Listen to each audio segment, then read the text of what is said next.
sustainability is complex. I think Mr. Narayanan started with it. It's, interactive subsystems, nonlinearities, complex dynamics. It's also value loading, in the sense it's not only moral ethical issues that come in, interpretations of scientific data become a very, very difficult kind of a problem, right? Science does not give us clear-cut answers in most cases, and in social sciences and B schools we sometimes expect everything from the domain of science to be like Newtonian physics and clear-cut laws. It isn't. The world doesn't work that way. And intolerance for ambiguity, and you teach sustainability, you have to teach about ambiguity. There is no clear-cut answer. There is no clear-cut solution. There is no clear-cut even framing of the problem.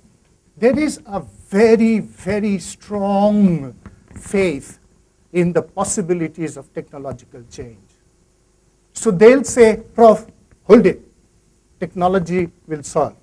Go to sleep in peace. You're an old man. Don't get a heart attack. What do we do?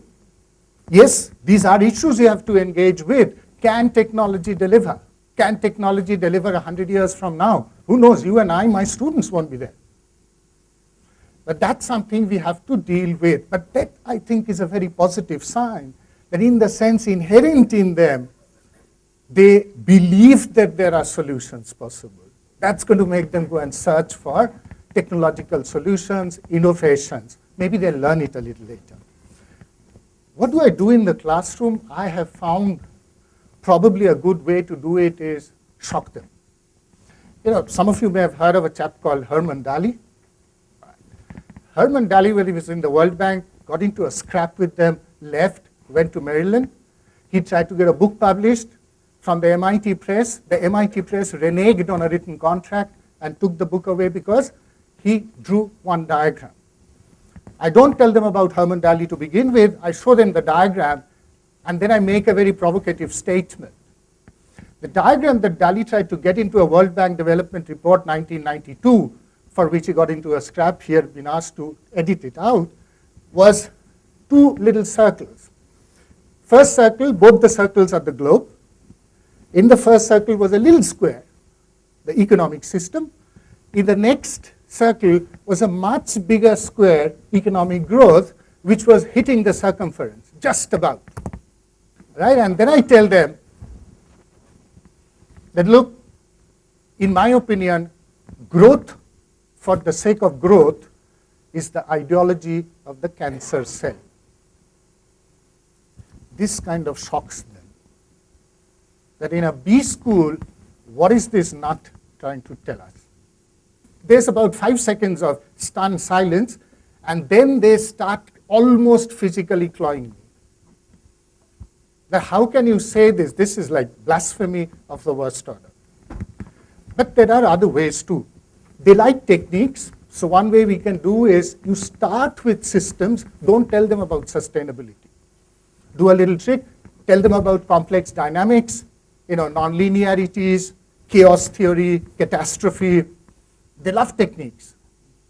Then gradually see how you can apply them. I'll end with two little anecdotes. One is a very famous case study, nothing to do with me personally. Carnegie Mellon University was the first wired university circa 1980s in the United States of America.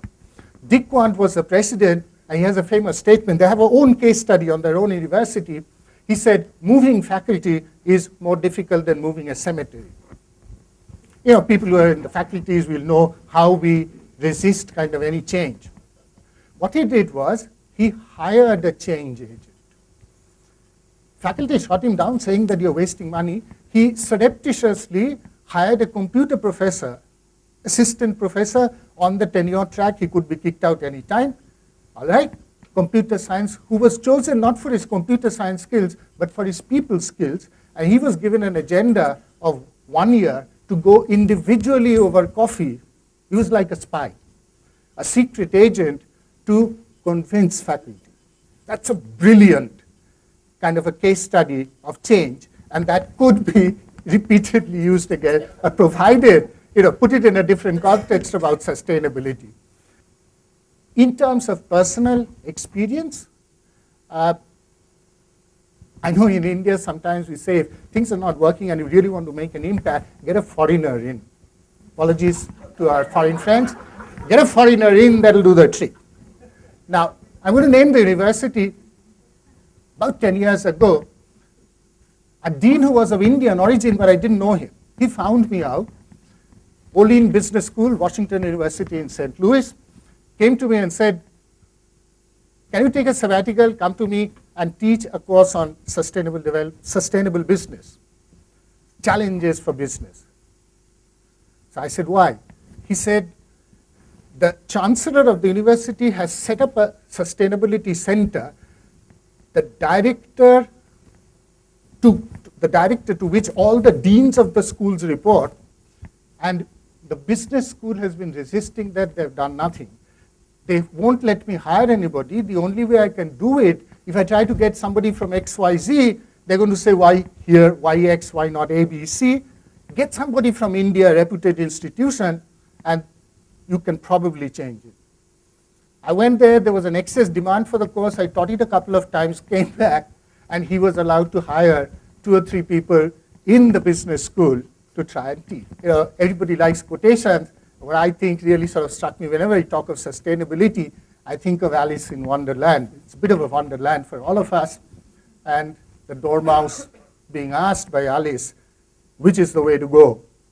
And the dormouse obviously replied, it all depends on where you want to go. Thank you.